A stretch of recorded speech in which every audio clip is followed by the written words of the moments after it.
국민의힘 오늘부터 다음 달 8일 열리는 전당대회에 출마할 당대표 최고위원 후보자 등록을 받습니다. 김기현, 안철수, 양강 구도 속에 안 의원의 지지율이 상승세를 타면서 친윤계 견제도 시작되는 분위기인데요. 한편 민주당 이재명 대표를 모른다던 쌍방울 김성태 전 회장이 진술을 바꾸면서 민주당 내 이 대표 체포 동의안에 대한 기류도 엇갈리고 있습니다. 정치권 이슈들 짚어보겠습니다. 정영국 전 청와대 대변인, 복귀왕 전 민주당 선대위 대변인 나오셨습니다. 어서 오시죠. 안녕하세요. 네, 국민의힘 얘기부터 해보겠습니다. 오늘, 내일 전당대회 후보 등록 기간인데요.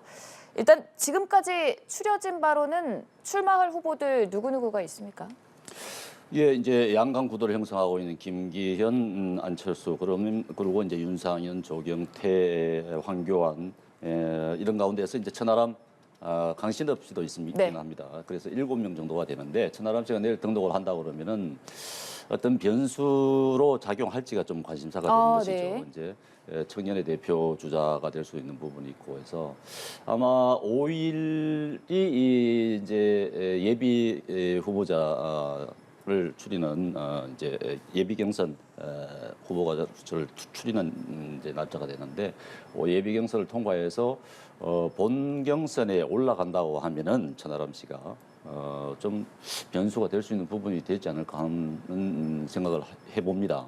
근데 지금 좀 시간이 부족하기 때문에 어떤 바람을 일으킬지는 알 수 없습니다만은 이제 천하람 씨 같은 경우는 이제 이준석 전 대표가 이제 뒤에서 밀고 있다고 알려지고 있는 것 아니겠습니까?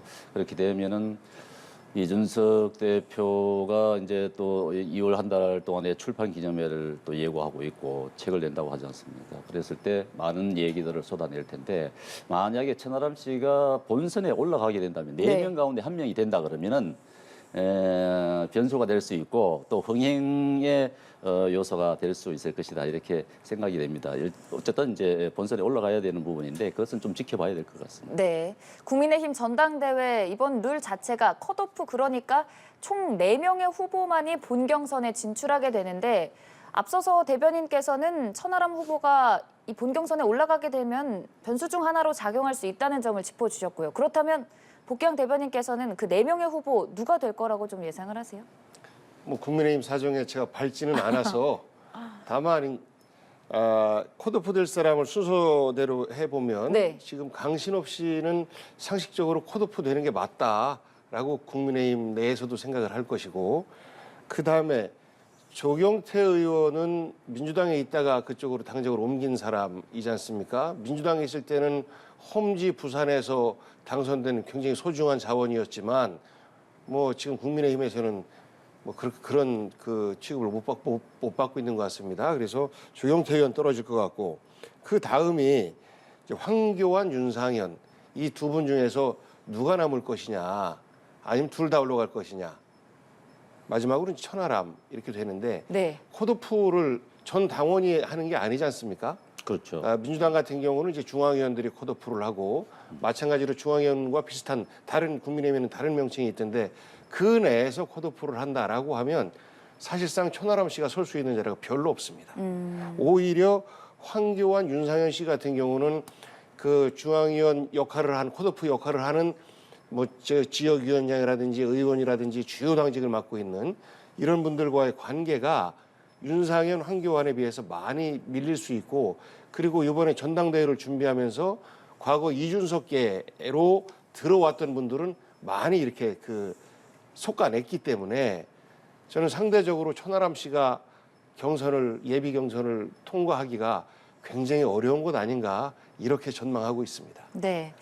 뭐 일단 오늘 내일 후보 등록 기간이니만큼 정확한 그 결과는 내일이 지나면 알 수 있을 것 같은데요. 정말 치열하게 레이스를 펼치고 있습니다. 이런 가운데 여론조사 결과들도 좀 속속들이 나오고 있거든요. 특히나 양강구도 형성하고 있는 김기현, 안철수 의원 간의 여론조사가 조금 상이한 양상을 계속 보이고 있어서 이 부분들을 짚어보도록 하겠습니다. 하나하나 살펴보도록 하죠. 지금 리얼미터가 조사한 결과입니다. 가상 양자 대결 결과 국민의힘 지지층을 대상으로 하면은 최근에 김기현 의원이 44%, 안철수 의원이 48% 기록했고요. 또 다음 조사도 확인해 보도록 하겠습니다. 한국갤럽의 조사인데요. 김기현 의원, 한국갤럽에서는 37%, 안철수 의원 60%. 한국갤럽 조사에서는 좀 크게 차이가 나는 모습 보이고 있고요. RN서치 여론조사 결과도 살펴보도록 하겠습니다. 이건 김기현 의원, 안철수 의원, 일단은 여론조사 자체가 안철수 의원이 그 이전에는 김기현 의원에 조금 뒤지는 결과도 나오기도 했었는데 그동안 나경원 전 의원 그리고 유승민 전 의원이 잇따라 좀 출마에 대한 입장을 불출마로 확정하면서 이 결과가 안 의원 쪽으로 좀 기우는 모습들이 많이 나타났었거든요. 일시적인 현상이라고 보세요? 아니면 아예 상승 가도 탔다고 보시는지요? 저는 선거권을 갖고 있는 사람들을 대상으로 한 조사가 아니기 때문에 어느 정도의 국민 여론이 반영된 수치다 이렇게 봐요. 그리고 이 표본이 428 또 410명밖에 안 됩니다. 전체 구성원 중에서 이 국민의힘 지지층이라고 얘기하는 사람들, 국민의 절반 가운데서 한 거기 때문에 너무 표본이 작아서 유의미함이 저는 없는 것 아닌가 이렇게 좀 해석이 되고요. 실제 선거를 할 사람들은 한 80만 명 정도 되는 국민의힘 권리당원 가운데서 그 가운데서도 매우 적극적인 약 한 30% 정도의 그 당원들만 투표를 할 것으로 예상이 됩니다. 그러면 어느 분들이 적극적으로 나오느냐? 김기현 후보가 당대표가 되면 다음번 총선 망해. 그래서 반드시 대안을 정해야 돼. 그러려면 안철수밖에 없어. 아쉽지만 유승민, 나경원을 지지했던 분들도 그 현재 윤핵관들을 혼내주려면 안철수를 당선시켜야 돼라고 나와줘야 되는데 근데 유권자들의 심리가 권리당원도 똑같습니다. 내가 지지했던 사람이 안 나오게 되면 사실상 투표를 포기하게 돼요. 그렇기 때문에 이번에도 지난번 이준석 그 당대표 당선될 때는 당심에서는 졌지만 민심에서 이겨가지고 당대표가 됐지 않습니까?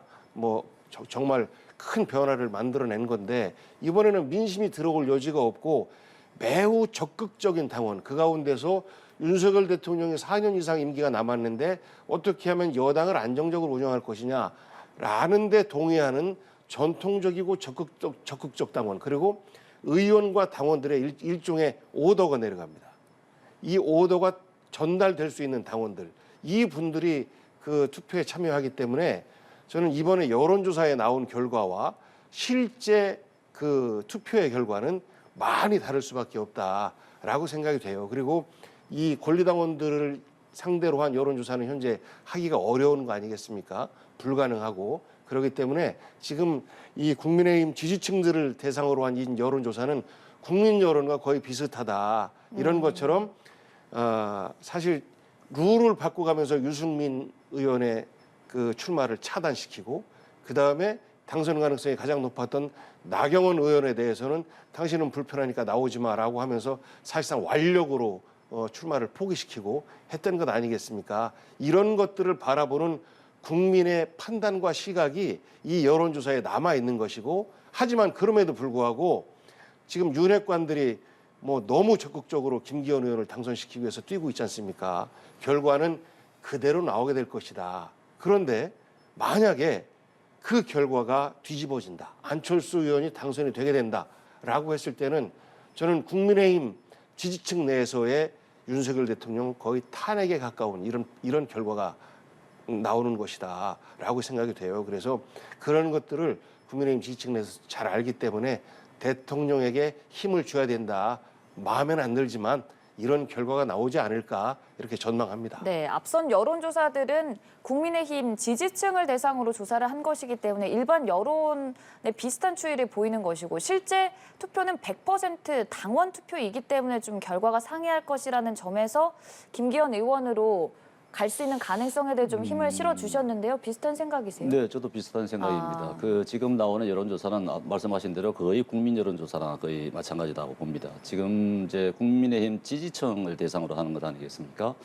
근데 이제 실제 여론조사는 국민의힘 책임당원을 대상으로 하는 것이기 때문에 아마도 지금 나오는 여론조사와는 상당한 차이가 있을 수 있다. 더군다나 지금 여론조사들은 400명, 500명 샘플이 그밖에 되지 않았습니다. 나중에 이제 국민의힘 책임당원을 대상으로 한 본 여론조사는 6천 명을 대상으로 하는 것이기 때문에 지금 안철수 후보가 상당히 많은 지지를 나경원 후보하고 유승민 후보 불출마하면서 상당히 많은 지지를 얻고 있는 그런 모양새를 보이는데 이 상태가 실제 투표에서 그대로 나타날 것인가 이것은 제가 볼 때도 좀 부정적이다 이렇게 보여집니다. 네. 잠깐만, 그 여론조사를 하는 게 있습니까? 조금 아까 6천 명 정도 여론조사를 하신다 그래서 80만 명을 대상, 80만 명 전체 이제 샘플을 그렇게 여론조사 없죠. 예, 이번에는 여론조사는 아예 없으니까. 여론조사 예. 없습니다. 예, 네. 예. 뭐 아직까지 그 결과를 확언할 수는 없습니다만 일단 지금 여론조사만 봤을 때는 그 이전과 추이가 좀 달라진 안 의원 쪽으로 쏠렸다고 보는 이유는 뭐라고 봐야 될까요? 어떤 요인들이 영향을 끼쳤을까요? 불공정한 거지요. 국민의힘에서 아무리 무슨 일이 있어도 우리 윤석열 대통령 지켜야 돼라고 생각하는 분들도 이건 좀 심하다라는 정서가 이 안에 안철수에 대한 지지로 저는 연결되고 나타났다라고 판단하는 거예요. 그리고 여론조사에는 이렇게 응답했지만 실제 투표장에는 안 나오실 분들의 정서가 많이 포함되어 있다라고 보는 게 저는 현실을 반영한 판단 아닌가 싶습니다. 이제 그런데 만약에 이제 계속해서 여론조사가 이렇게 이어진다라고 하면 끝까지 이어진다라고 하면 안철수 의원이 의외의 결과를 도출할 수도 있는 것 아닌가 이런 기대를 할 수가 있을 것 같아요. 그런데 제가 조금 아까 전망했던 것처럼 황교안, 윤상현 의원이 그 본선에 들어가고 그리고 저는 1차에서 김기현 의원이 이길 거라고 전망을 하고 있습니다만 결선 투표까지 그렇습니다. 가지 않고요. 결선 투표까지 가지 않을 것이다라고 전망을 해요. 그런데 만약에 결선 투표까지 갔다라고 한다 하더라도 윤상현 사실상 친박 중에 친박이었던 분 아니겠습니까? 그다음에 황교안 그 전 대표를 지지하는 분들은 그야말로 퇴役 부대에 속한 이런 극렬 보수 이분들이기 때문에 그분들이 안철수 의원에게 표를 줄 일은 만무합니다. 그래서 만약 결선을 간다 할지라도 결선 투표에서 황교안, 윤상현을 지지했던 분들은 김기현 그 후보에게 갈 가능성이 매우 높아서 저는 그 안철수 의원의 현재 높은 여론 수치가 국민의힘 그 전당대회가 이미 흥행은 참패한 거 아니냐라는 어떤 그 시각으로 바라보는 분들도 있는데 어느 정도 흥행 참패를 막아내는 이런 긍정적 효과는 좀 있어 보입니다. 네. 그러니까 이 4명의 후보들만으로 치르는 1차 경선에서 김기현 의원이 50% 과반 확보해서 바로 당선될 가능성에 대해서도 짚어주셨는데 그렇다면 두 분 모두 김기현 의원이 결과적으로 우세할 것이라고 전망하는 상황에서 안 의원이 뒤집을 가능성은 적은 겁니까? 아니요, 그렇다고 볼 수는 없습니다. 네. 지금 저희들이 분석할 때는 20만 당원일 때 네. 이준석 대표가 당원 투표에서 그렇게 큰 차이는 나지 않았습니다. 거의 5%포인트 차이 정도 났으니까 상당히 이 의회에 우리 국민의힘 당원들도 생각이 참 굉장히 복잡하구나 하는 생각을 하게 되는데 이번에 80만 당원이지 않습니까? 더군다나 이제 당원들의 분포가 연령별로도 그렇고 지역별로도 그렇고 상당히 다양화되어 있는 상태이기 때문에 흥행이 없을 정도로 일방적으로 간다 이렇게는 보여지지는 않습니다. 왜냐하면은 수도권하고 영남 지역의 당원 비율이 거의 비슷비슷합니다. 거의 비슷비슷하고 또 이제 그 세대별로 봤을 때도 젊은층 당원들이 대거 유입이 된 그런 상황이기 때문에 한쪽으로 쭉 구도상으로 봤을 때 뭐 지지자층으로 봤을 때 뭐 황교안이라든가 뭐 조경태라든가 이런 지지하시는 분들이 정통적인 보수 지지층들이 김기현 의원 쪽으로 쏠릴 수는 있겠습니다만은 그 외에 당원들이 지금 80만 당원이니까 그런 한쪽으로 확 쏠림이 현상이 일어난다 이런 거는 보여지지 않고 또 그 과정 속에서 또 한 달이라는 기간이 남아 있지 않습니까? 그 과정 속에서 어떤 변수들이 생길지 모르니까 제가 볼 때는 흥행이 이루어지지 않을 것 같지는 않고 둘이 아주 본선 경선에 두 사람이 올라갔다. 두 사람이 막 붙었다 하더라도 그렇게 막 한쪽으로 휩쓸리는 그런 네. 상황은 발생하지 않을 것이라고 봅니다.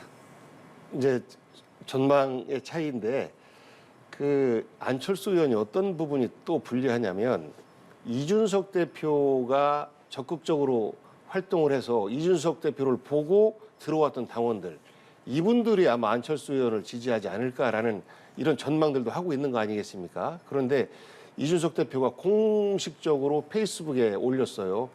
자기와 안철수의 연대는 근거 없는 이야기다. 그럴 일은 없다. 아우로 단정적으로 이야기를 했어요. 그리고 안철수 의원과 이준석 대표의 사이가 안 좋은 거를 이준석 지지자들이 다 압니다. 그래서 안철수 의원이 협조를 받기는 굉장히 어려운 국면이에요. 그러니까 협조를 받으려면 나경원, 유승민 이분들의 지지를 받아야 되는데 현재 그분들의 지지층들은 사실 실망하고 투표장에 안 나올 것이기 때문에 상대적으로 국민 여론, 일반 뭐 지지자 여론층에서는 안철수 의원이 끝까지 뭐 우위를 점하고 전당대회를 맞이할 수는 있을 것 같습니다만 실제 결과로 뒤집어내기에는 좀 어려운 것 아닌가. 그게 만약에 이준석 대표가 천하람 붐을 일으켜서 천하람을 본선에까지 만약에 올리는데 성공하고 그리고 나서 의외로 천하람에 대한 여론조사가 많이 나온다라고 하면 천하람 표가 안철수한테 가지 않을까라는 극적인 시나리오를 상상할 수는 있을 텐데 저는 그저 극적인 상상에 불과할 것이다라고 생각합니다. 네. 오는 10일에 본경선 진출자 4명이 또 확정되니까요. 이 부분 지켜보도록 하면서 이렇게 어찌됐든 확언할 수 없는 상황이다 보니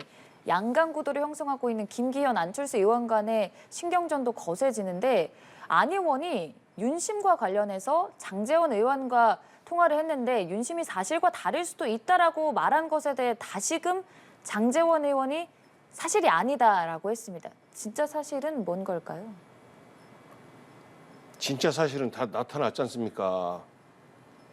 안 하는 척 하시면서 사실상 그 사표내 나경원에 대해서 해임이라고 하는 초강수를 두면서 당신은 내 편 아니야 라고 아예 그 낙인을 찍은 거잖아요. 지금도 김기현만이 그 집권 초반기에 윤석열 대통령의 그 어떤 전국 운영을 안정적으로 할 수 있는 파트너야라고 이미 다 선언한 겁니다. 지지자들한테.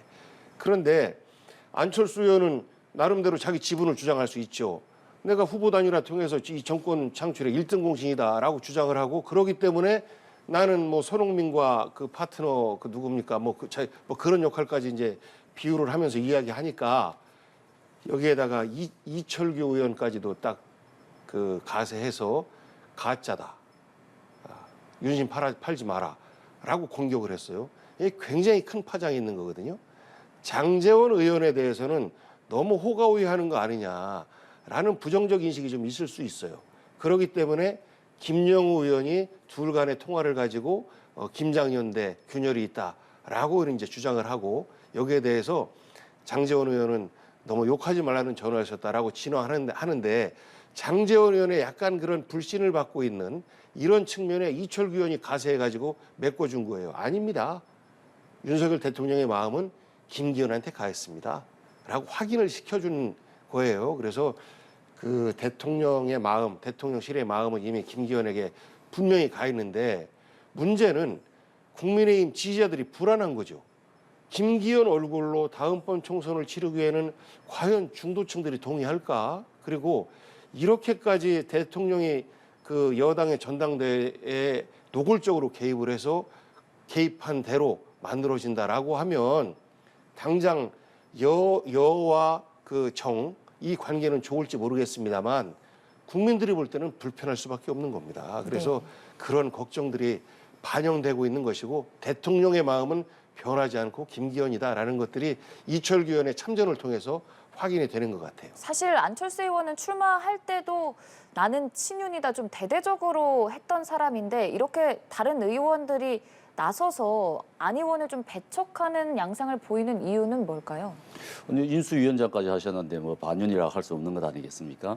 그런데 이제 대체로 대통령의 마음이 김기현 의원 쪽에 가 있는 게 아닌가 하는 해석들 때문에 그런 것인데 이제 이 당권 경쟁에 있어서 대통령 끌어들이면 안 될 것입니다.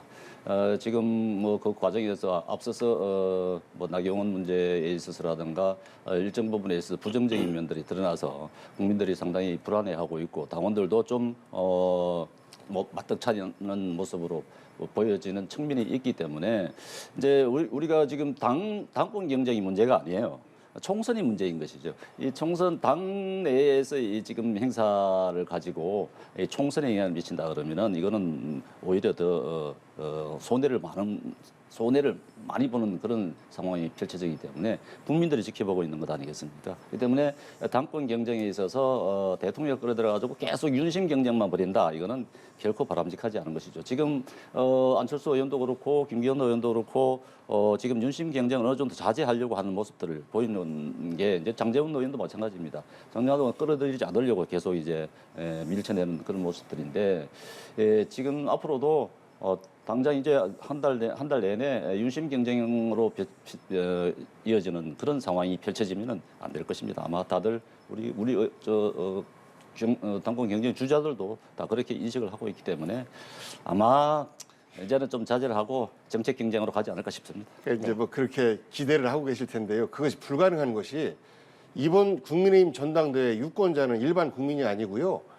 윤석열 대통령의 국정 운영을 어떻게 하면 안정적으로 할까라고 생각하는 적극적 국민의힘의 책임당원이라고 했나요? 이분들이에요. 유권자가. 그래서 민심과 동떨어진 결과가 나올 수밖에 없습니다. 그래서 민심과 윤심 중에서 어디를 파고 들어가는 것이 선거운동에 유리하냐라고 판단해보면 만약 저도 당권 주자다라고 하면 저도 윤심을 파고들 것 같아요. 그래서 이번에 룰을 바꾼 것이 이번 국민의힘 전당대회에 민심이 들어갈 여지를 차단하는 것이죠. 만약에 룰을 바꾸지 않고 최소한 30% 정도라도 그 국민 여론조사의 틈을 좀 열어놨다면 지금과는 사뭇 다르게 굴러갈 거예요. 그래서 저는 룰을 바꾼 것이 민심을 차단하고 윤심만 작용하게 한 이런 효과를 나타냈고 결국은 그 유권자층을 향해서 선거운동하는 그 당대표 후보들은 결국은 윤심을 사기 위해서 경쟁적으로 할 텐데 이 와중에 김기현 그 후보가 많은 지원을 받음에도 불구하고 여론조사에서 좀 지고 그러니까 뭐 김연경 대표, 남진 가수 이분들과 이상한 그 허위 그 사진이라고 비판받을 수 있는 이런 일종의 그 실수도 하는 거 아니겠습니까? 그러니까 이런 것들을 보면서 국민의힘을 걱정하거나 혹은 중도층에 있는 분들은 사실상 한숨이 나오는 이런 현상들이죠. 예, 뭐 어느 당이나 당권 경쟁을 하다 보면은 이제 과열이 돼서 실수도 나오고 하는 부분이 있긴 한데 지금 뭐 김기현 대표도 마찬가지로 지금 본인이 윤심만 등이 없고 하고 네. 지금 레이스를 펼친다 이렇게 하는 말씀을 하고 계시지 않으니까 앞으로는 아마 좀 윤심 경쟁 부분은 좀 자제가 되지 않을까 싶습니다. 알겠습니다. 레이스 좀 더 지켜보면서 조금 다른 얘기도 해보겠습니다. 윤석열 대통령이 박정희 전 대통령의 생가를 방문했습니다. 이 행보는 좀 어떻게 해석해봐야 될까요?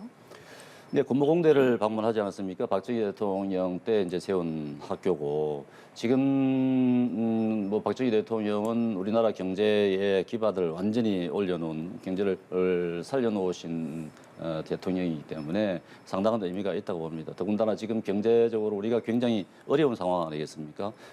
이번에 보니까 지금 무역 수지가 지금 굉장히 악화되고 있는 그런 상황이고 한데 반도체만 하더라도 벌써 수출이 반토막이 나는 그런 상황이 있기 때문에 지금 경제 상황을 고려했을 때 우리가 원조를 받던 국가에서 원조를 하는 국가를 만들어 놓은 그런 대통령에 대해서 존경심을 가지고 가서 찾아뵙고 또 그런 우리 경제를 다시 살려야 되겠다고 하는 그런 의지의 표명 굉장히 내포되어 있다 이렇게 생각이 됩니다. 네. 누가 보기에는 정치적으로 뭐 지지 세력들을 갖다가 결합하기 위한 뭐 정치적 행보 아니냐 그러는데 저는 경제 방점이 찍혀 있다고 봅니다. 저기에서 또 네. 어제 또 저기 가셔가지고 인재 양성 프로젝트를 가동하고 회의를 주재를 하셨는데 굉장히 참 올바른 지금 행보를 하고 계신다. 네. 의미 있는 행보다고 생각이 됩니다. 경제 방점이 찍힌 행보다라고 말씀을 해주셨는데 복경 대변인께서는 어디에 방점이 찍힌 모습이라 보세요? 경제 방점을 좀 더 분명하게 찍어줬으면 좋겠어요.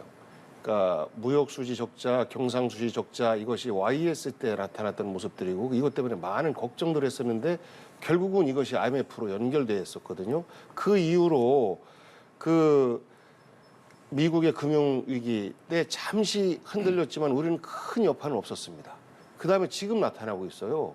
무역수지 적자가 지금 연속적으로 이렇게 나타나는 것에 대해서 정말 우려를 하는데 여기에 방점을 찍으려면 그때 당시에 경제적 성과와 지금 우리의 과제들을 연결해서 말씀하시면 참 좋았을 텐데 박정희 생가라고 하는 것은 두 가지 측면이 있는 거 아니겠습니까? 개발도상국에서 어쨌거나 가속도를 내게 했던 경제 성장의 상징과 더불어서 또 한편으로는 정치적 독재 이미지가 있어요. 그러면서 동시에 박정희 하면 떠오르는 것은 국민의힘 지지자들이 좋아하시는 분 이렇게 연결이 됩니다. 그래서 정치와 경제를 엮지 말고 저는 접근을 했으면 좋겠다. 예를 들어서 뭐 포철 박정희 대통령 때 만들어진 데 아니겠습니까? 지난번 수해 때 굉장히 그 고생을 했어요. 복구하느라고. 여기에서 우리가 어렵게 그 철강 1위 국가를 만들어냈던 것처럼 또다시 우리가 힘들어도 뭐 같이 가자라고 하면 정치보다는 경제가 더 우선에 두는 이런 행보가 될 터인데 박정희 대통령 생가를 방문했다라고 하는 것은 경제적 메시지보다는 정치적 메시지가 더 큰 것이고 결국은 TK 쪽의 국민의힘 당원들 지지가 어디로 가겠습니까? 김기현 대표에게 지지를 보내요. 성향이. 그래서 한편으로는 전당대회를 앞두고 나의 마음은 김기현한테 가 있다라는 것을 간접적으로 보여주는 것 아닌가라는 시각으로 바라보는 국민의힘 내부의 걱정 또한 있습니다. 그래서 저는 경제 행보에 대해서 좀 더 분명하게 하셨으면 하는 고언을 좀 드리고 싶어요. 네, 알겠습니다. 민주당 상황도 짚어보도록 하겠습니다. 지금 이재명 대표와 쌍방울그룹 김성태 전 회장 간의 진술이 좀 다르면서 공방이 이어지고 있는데 이를 두고 여야 입장도 계속해서 좀 상이하게 이어지는 모습이고요. 민주당이 장외투쟁까지 선언하지 않았습니까? 장외투쟁이라기보단 장외투쟁을 한다라고 하면 투쟁 일정이 나와야 됩니다. 네. 그러니까 이번 토요일 날 그 숭례문에서 3시부터 5시 사이에 국민보고대회를 하는데 네. 이 국민보고대회는 이제 두 가지 주제입니다. 하나는 지금 현재 난방비 폭탄과 고물가 이걸로 인해서 민생이 어려워졌는데 현 윤석열 정부에서 제대로 대응을 하지 못하고 있다라고 하는 민생 파탄에 대한 책임을 묻는 보고와 더불어서 검찰 독재 국가의 현실화되는 것에 대한 보고 이 두 가지를 국민 보고대회 형식으로 당원 최대한 많은 당원들을 이렇게 모아서 할 생각인데 이것이 투쟁이다라고 연결되려면 그 다음에는 이제 서울을 시작으로 해서 각 그 17개 시도별로 쭉 투쟁 일정들이 나와야 되는데 현재는 그렇게 가고 있지 않습니다. 그리고 그 한 이 대목에서 야당이 일방적인 그 집권 여당의 또 그 대통령의 독주 그리고 검찰의 이런 횡포 이런 것들을 국민과 함께 지적하지 않으면 이 대한민국의 민주주의가 어렵다 위기에 처한다라는 생각 속에서 한 것이지 이것을 국민과 함께하는 지속적인 투쟁으로는 생각하고 있지 않다라는 말씀드립니다. 국민 어느 국민을 말씀하시는지 모르겠습니다만 저는 그 토요일 장외 집회가 상당히 의미가 있다고 봅니다. 전국에서 당원들을 다 모으는 것 아니겠습니까? 이것은 이재명 대표가 본인의 자리를 지키기 위한 것이다 저는 생각합니다. 이 정치 탄압으로 규정을 지어서 전국의 당원들로부터 정치 탄압을 받고 있는 이재명이다 하는 걸 갖다가 인정을 받으려고 하는 것 같아요. 그러기 위해서 하나의 큰 장을 마련하는 것이죠. 왜냐 그러면은 당 대표를 유지하려면은 그럴 수밖에 없습니다. 정치 탄압을 받고 있다는 것을 대내외적으로 인정을 받아야 되는 것이거든요. 민주당 당원 당규에 이렇게 되어 있습니다. 과거에는 기소가 되면은 당무 당직을 갖다 그만두는 것으로 돼 있지만은 그게 이제 또 완화를 시켜가지고 기소가 되더라도 정치 탄압으로 해석이 될 경우에는 예외를 한다기 때문에 정치 탄압을 받는 이재명이 돼야 당 대표직을 유지를 할 수 있는 것이죠. 그렇게 해서 당 대표 유직을 하면은 다음 이제 총선에서도 공천권을 행사할 수 있는 부분이고 하기 때문에 본인으로 봤을 때는 계속 이제 정치 탄압이다, 야당 탄압이다, 정치 보복이다, 뭐 이렇게 계속 하고 있지 않습니까? 그것은 결국은 목적은 그렇죠. 본인의 당 대표 유지 여기에 있는 것입니다. 그러기 위해서 지금 당 자체를 마치 사당 개인의 당처럼 지금 활용을 하고 있는 것 아니겠습니까? 지금 그 당원들 전체를 전국의 당원들을 모아서 투쟁을 벌인다. 지금 투쟁을 할 시기입니까? 그런 거 아니지 않습니까? 지금 안 그래도 지금 난방 폭탄이다 해서 지금 민생이 어려운 상황인데 다 모아서 지금 정치 투쟁을 한다. 이것은 국민 눈높이에도 맞지 않은 것인데 단지 이제 그 이재명 대표가 자신의 당 대표 자리 때문에 이것이 지금 흔들리고 있는 상황이고 하기 때문에 이제 그걸 유지하기 위한 방편이다.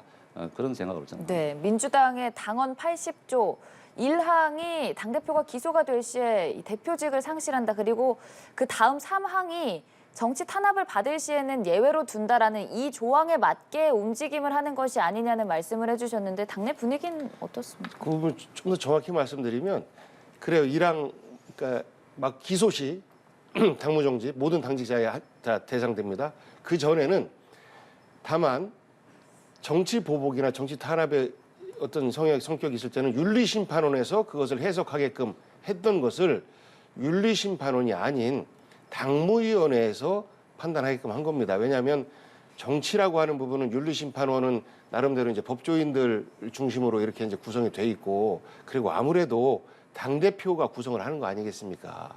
그래서 그런 논란이 생기니까 그 당무위원회에서 판단하게 했어요. 당무위원들은 각 시도당 위원장과 국회 상임위원장 그리고 최고위원 이렇게만 구성돼 있기 때문에 나름대로 정치적 판단을 함께 내릴 수 있는 사람들이다라고 해서 그 해석을 할 수 있는 판단할 수 있는 대상만 바꾼 거지 내용 자체를 완전히 바꾼 건 아니다라는 말씀드리고요. 당 대표 본인이 되는 건 아니에요. 네, 라는 말씀드리고요. 그리고 이재명 대표가 지금 대표직을 뭐 내놔야 된다라고 민주당 지지층 내에서 당원들 내에서 그런 여론이 비등하다라고 하면 국민 보고 대회도 성사도 안 됩니다.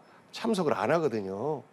그런데 뭐 조사치에서 좀 나옵니다만 민주당 내에서 이재명 대표 당대표 유지해야 된다라는 것이 80% 이상 나오고 있어요. 그거는 지난번 이재명 대표가 당대표가 될 때 그때 국민 여론도 80%가량 나왔고 또 당원 그 투표에서도 80%가량 나온 거 아니겠습니까? 그래서 당대표의 지위가 흔들린다 이런 건 아니고요. 다만 현재 이제 진행되고 있는 여러 가지 뭐 민생 문제는 별개로 치겠습니다. 그것이 더 중요한 과제인데 뭐 그 부분에 대해서는 뭐 우리 국민들께서도 이해를 하실 거고 이제 이재명 대표에 대한 수사 진행되는 것들을 보면 모든 건들이 다 기소 예정이고 뭐 기소될 거로 국민들이 생각을 해요. 그런데 과연 재판에서도 진짜로 이것이 유죄가 나올까라는 부분에 대해서는 국민들도 한번 가봐야 되겠네라고 생각할 겁니다. 그런데 검찰은 무조건 다 기소할 거다라고 하는 데는 국민들도 동의해요. 그거는 곧 검찰이 정치 수사하고 있다라고 하는 겁니다. 정치 보복적 측면이 많다라고 국민들도 생각하는 거예요. 단적인 예가 쌍방울과 관련되었던 이재명 대표의 혐의는요. 변호사비 대납이었습니다. 그런데 변호사비 대납 그 20억 전원 사채를 통해서 어느 변호사를 통해서 줬다라고 그렇게 언론 플레이를 하다가 막상 김성태 회장 그 구속하면서 그 공소장에는 변호사비 대납 부분을 아예 넣지도 못했어요. 왜? 혐의를 못 찾았으니까. 그러면서 나온 것이 대북 송금과 관련된 거예요. 대북 송금과 관련된 그 800만 달러 이 부분은 이미 작년부터 TV조선에 이제 단독으로 나왔는데 단독이다라고 하면 보통 검찰로부터 소스 받아서 하는 거 아니겠습니까? 이때 그 쌍방울이 북에 있는 단천 지역에 있는 히토류 개발권을 쌍방울에 있는 자회사가 독점적으로 개발하는 것을 목표로 진행을 했단 말이죠. 그런 것이 이미 다 언론에 나왔었어요. 그런데 그렇습니다. 예. 변호사비 대납을 못 찾으니까 대납을 이번- 못 찾은 것이 아니고요. 네, 대납 부분도 있는 부분이고, 근데 지금 이제 대북 이 못 송금 찾고 사건이 있잖아요 지금 사실이지 아니, 않습니까? 아니죠. 못 찾으니까 마무리할게요. 알겠습니다. 제가. 찾은 게 아니고 못 찾으니까 제가 말씀 많이 하셨으니까 제가 엉뚱한 곳으로 마무리하겠습니다. 지금 번져나가고 못 찾는 있다라는 것이 아니고 말씀드립니다. 변호사의 대납 사건은 네. 지금 여전히 수사 중이고 그보다 더 큰 건이 생긴 거예요. 대북 송금 사건이 생긴 거예요. 이 지금 대북 송금 사건이 지금 국제 제재 대북 송금이 있을 수 있는 겁니까? 국제 제재가 이루어지는 가운데에서 지금 이재명 대표가 개입이 안 됐다? 전혀 저는 그렇게 알겠습니다. 생각하지 않습니다. 연관성이 충분히 신작 있다고 소설 생각합니다. 쓰고 있는 거다라는 여기까지 것이 저는 맞는 듣도록 주장 하겠습니다. 같습니다. 복귀영 대변인, 정현국 대변인과 함께했습니다. 고맙습니다. 네, 고맙습니다. 고맙습니다.